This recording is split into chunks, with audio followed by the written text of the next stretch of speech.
اعوذ باللہ من الشیطان اللعین الرجیم بسم اللہ الرحمن الرحیم الحمدللہ رب العالمین الصلاة والسلام علی اشرف الانبیاء والمرسلین وخاتم النبیین وعلی اہل بیتہ الطیبین الطاہرین المعصومین المظلومین ولعنت دائمت علی اعدائہم اجمعین من یومنا ھذا الی قیام یوم الدین اما بعد والصلاة والسلام علی بقیت اللہ فی الارض بسم اللہ الرحمن الرحیم. معزز خواتین و حضرات، السلام علیکم ورحمۃ اللہ وبرکاتہ. ماہ رمضان المبارک کا آغاز ہو چکا ہے. آپ سب کی خدمت میں میری جانب سے ماہ رمضان کی بہت بہت مبارکباد. اس ویڈیو میں آج ہم ماہ استقبال رمضان کی جو دعا صحیفہ سجادیہ میں موجود ہے کہ جسے تعلیم کیا مولا سید سجاد علیہ السلام نے، اس دعا کے ترجمے کے ساتھ ہم استقبال ماہ رمضان کرتے ہیں اور جانتے ہیں کہ کس طرح مولا سید سجاد علیہ السلام نے ماہ رمضان المبارک کا استقبال کیا اور کن الفاظ کے ذریعے اپنے چاہنے والوں کو معرفت ماہ رمضان عطا فرمائی. آئیے اس دعا کے ترجمے کو ہم پڑھتے ہیں اور معرفت رمضان حاصل کرنے کی کوشش کرتے ہیں. بسم اللہ الرحمن الرحیم.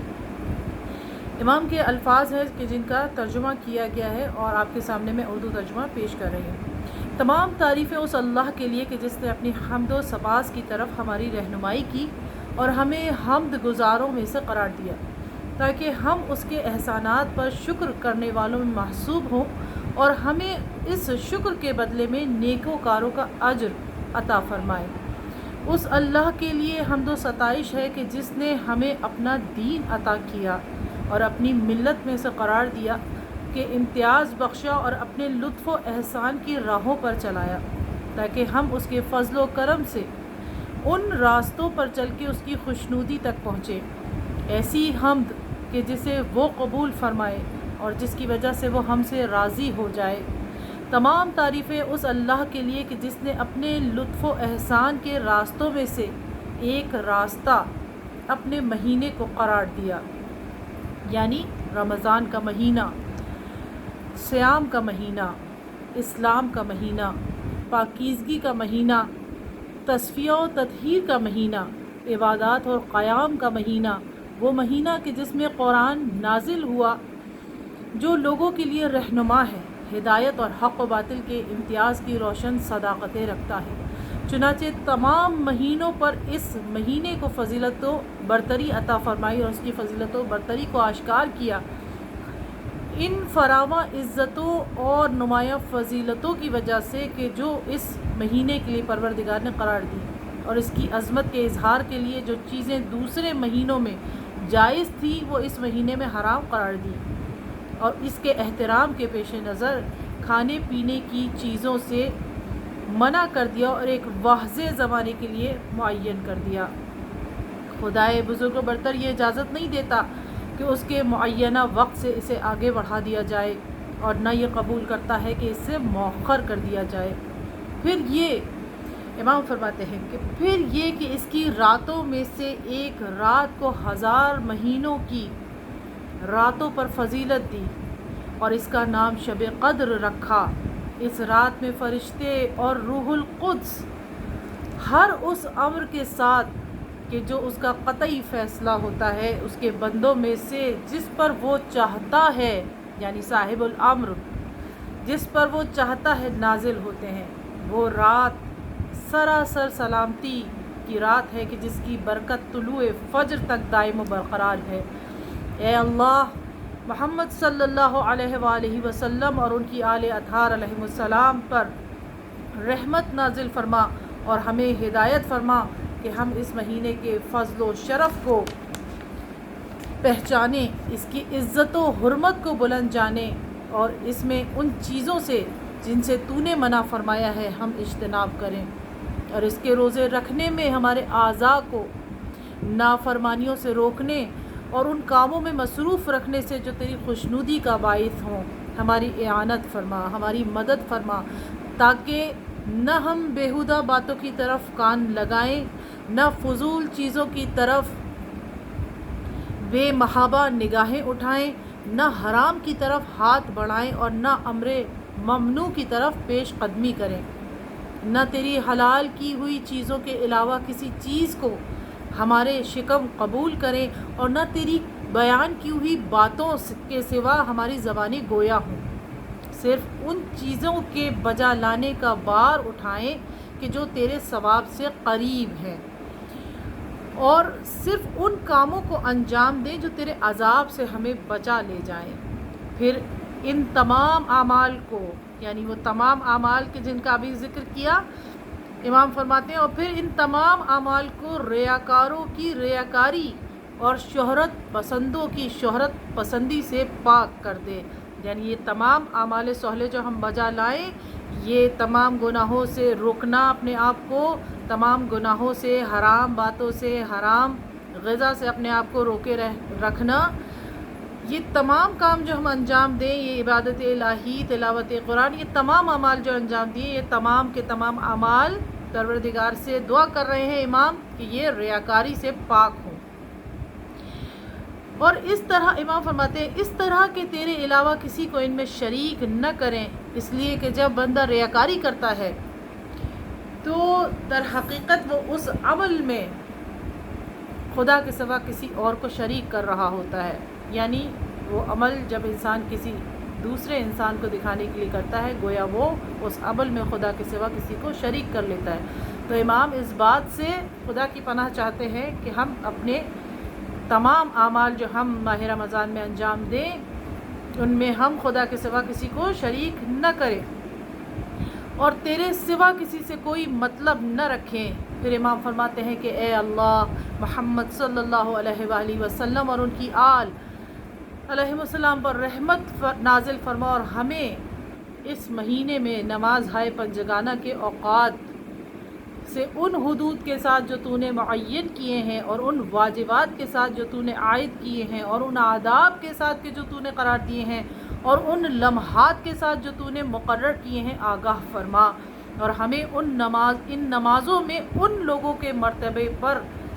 فائز فرما کہ جو نمازوں کے درجات عالیہ حاصل کرنے والے ہیں، یعنی وہ صالحین، خدا کے وہ نیک بندے، وہ ائمہ طاہرین، وہ انبیاء کرام، وہ صدیقین، وہ شہداء، وہ صالحین، خدا کے وہ نیک بندے کہ جنہوں نے نماز کے حق کو ادا کیا، جنہوں نے نماز کو خضوع و خشوع کے ساتھ ادا کیا اور اس نماز کے ذریعے بارگاہ خدا سے بلند درجات کو حاصل کیا۔ امام یہاں ان الفاظ کے ذریعے ہمیں یہ سکھا رہے ہیں کہ ہم بارگاہ خدا میں یہ دعا کریں کہ پروردگار اس نماز کو صحیح طریقے سے خضوع و خشوع کے ساتھ ہمیں ادا کرنے کی توفیق عطا فرما اور اس نماز کے ذریعے ہمیں اپنی خوشنودی عطا فرما اور وہ درجات حاصل کرنے کی توفیق عنایت فرما کہ جو تیرے نیک بندے اس نماز کے ذریعے حاصل کرتے ہیں۔ پھر امام فرماتے ہیں کہ ان کے واجبات کی نگہداشت کرنے والے اور انہی کے اوقات میں اس طریقے پر جو تیرے عبد خاص اور رسول صلی اللہ علیہ وآلہ وسلم نے رکوع، سجود اور ان کے تمام فضیلت و برتری کے پہلوؤں میں جاری کیا تھا، کامل اور پوری پاکیزگی اور نمایاں مکمل خشوع و فروتنی کے ساتھ ادا کرنے والے ہیں۔ یعنی یہ جو صفات بیان کی گئی کہ تیرے وہ بندے کہ جو اس طرح نماز کو ادا کرتے ہیں کہ جس طرح تیرے حبیب صلی اللہ علیہ وآلہ وسلم نے کامل رکوع، سجود اور تمام تر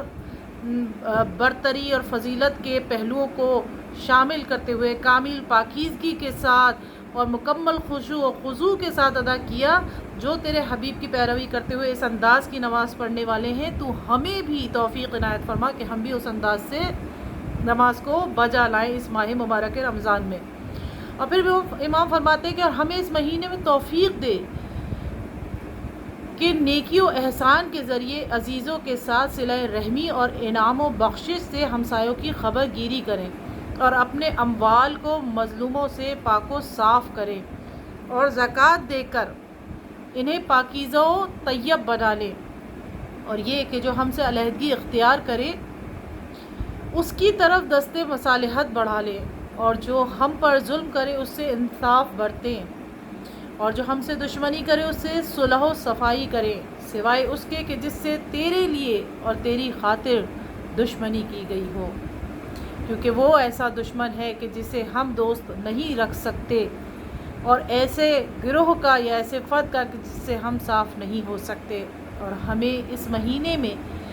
ایسے پاک و پاکیزہ اعمال کے وسیلے سے تقرب حاصل کرنے کی توفیق دے کہ جن کے ذریعے تو ہمیں گناہوں سے پاک کر دے اور اثر نو برائیوں کے ارتکاب سے بچا لے جائے، یہاں تک کہ فرشتے تیری بارگاہ میں جو اعمال نامے پیش کریں وہ ہماری ہر قسم کی اطاعتوں اور ہر نوع کی عبادتوں کے مقابلے میں سبک ہوں۔ یعنی جب ہمارا نامہ اعمال، امام فرماتے ہیں کہ اس ماہ مبارک میں پروردگار ہمیں ان اعمال کی توفیق دے بجا لانے کی، ان نیک اعمال کی اور ان گناہوں سے بچنے کی توفیق عنایت فرمائے کہ جب خدا کے حضور ہمارا نامہ اعمال پیش ہو تو ہمارے نیک صالح اعمال کی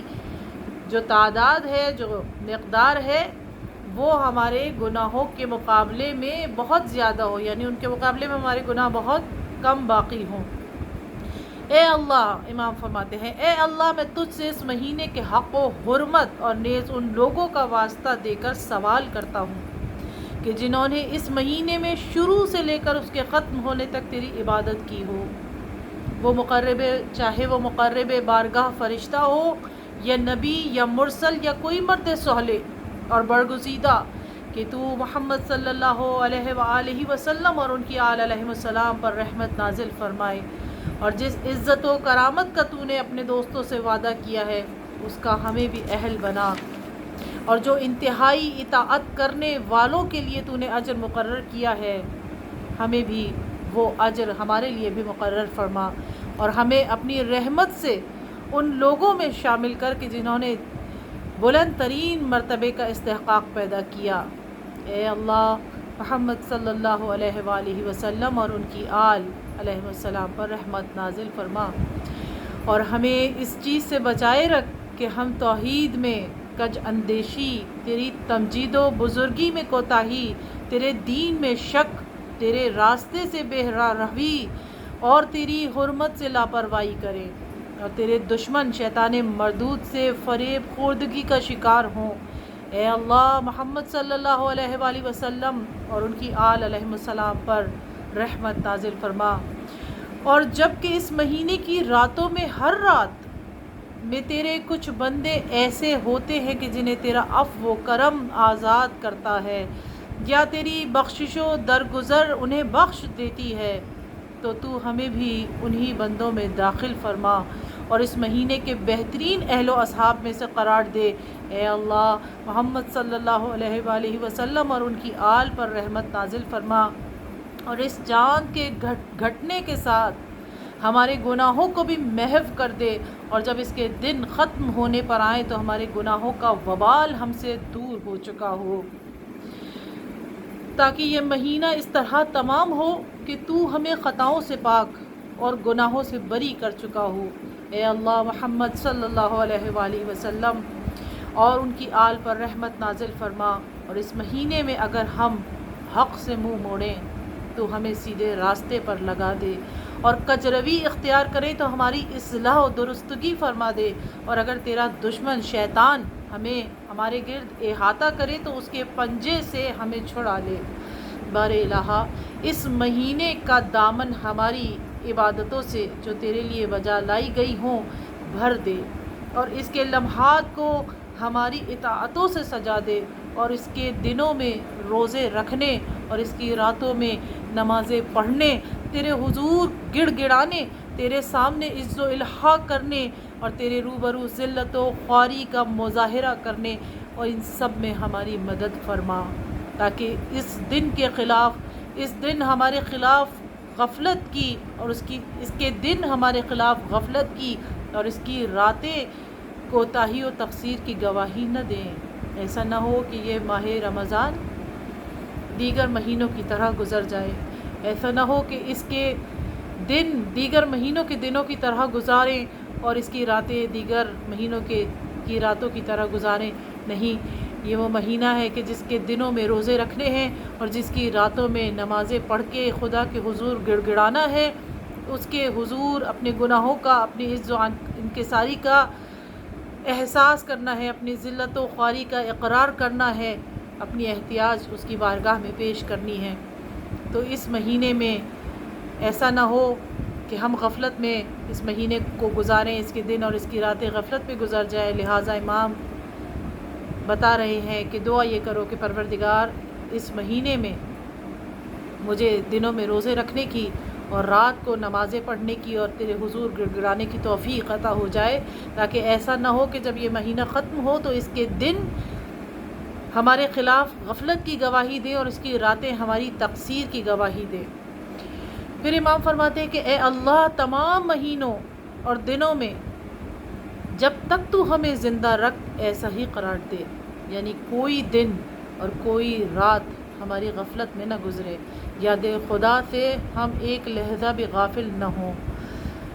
اور پھر امام فرماتے ہیں کہ ہمیں ان بندوں میں شامل فرما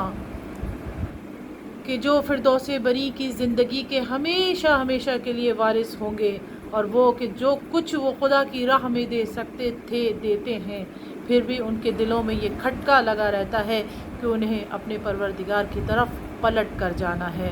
اور ان لوگوں میں سے جو نیکیوں میں جلدی کرتے ہیں ہمیں قرار دے، اور وہی تو وہ لوگ ہیں کہ جو بھلائیوں میں آگے نکل جانے والے ہیں۔ اے اللہ محمد صلی اللہ علیہ وآلہ وسلم اور ان کی آل اطہار علیہم السلام پر رحمت نازل فرما۔ اے اللہ محمد صلی اللہ علیہ وآلہ وسلم اور ان کی آل پر ہر وقت، ہر گھڑی، ہر حال میں اس قدر رحمت نازل فرما جتنی تو نے کسی پر نازل کی ہو، اور ان سب رحمتوں سے دوگنی چوگنی کہ جسے تیرے علاوہ کوئی بھی شمار نہ کر سکے۔ بے شک تو جو چاہتا ہے وہی کرنے والا ہے۔ امید ہے کہ صحیفہ سجادیہ سے دعائے استقبال ماہ رمضان کے ترجمے کو جو میں نے آپ کے سامنے پیش کیا، اس کے ذریعے ہم سب کی معرفت رمضان میں اضافہ ہوا ہوگا۔ پروردگار عالم ہماری اس چھوٹی سی کاوش کو اپنی بارگاہ میں قبول و منظور فرمائے۔ ماہ رمضان المبارک میں گناہوں سے بچنے کی توفیق عنایت فرمائے، تمام عبادات کو، تمام واجبات اور مستحبات کو بجا لانے کی توفیق عنایت فرمائے، اور تمام عبادات خضوع و خشوع کے ساتھ بجا لانے کی توفیق عنایت فرمائے۔ اس دعا کے ساتھ اس ویڈیو کا اختتام کرتے ہیں کہ پروردگارا امام زمانہ علیہ السلام کے ظہور میں تعجیل فرما، ہم سب کو امام زمانہ علیہ السلام کی معرفت عطا فرما، اور پروردگار ہم سب کی معرفت امام زمانہ میں اضافہ فرما، ہم سب کو ان کے اعوان و انصار میں شمار فرما۔ وما علینا الا البلاغ المبین۔